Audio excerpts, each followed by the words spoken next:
O, kagat ka naman. Ikaw naman kumagat. Sarap, no? Sarap mapanood mo ito ng hating gabi. Ganun.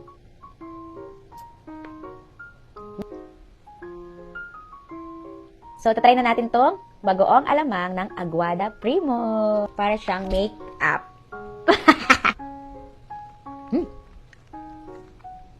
Parang pwede na siya yung ulam. Masarap niya para siyang binagoongan.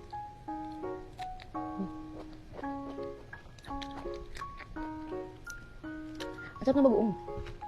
Ano siya, para siyang masarap sa rice. Rice na naman. Sayang.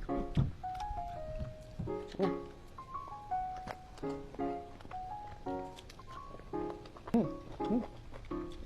Sarap. Kala ko magtira, pero ang sarap. Ano to? Gusto ko siya yung ulam, guys. Asim. Lalagay ko sa yellow basket kung saan ko nabili. Kaya try nyo na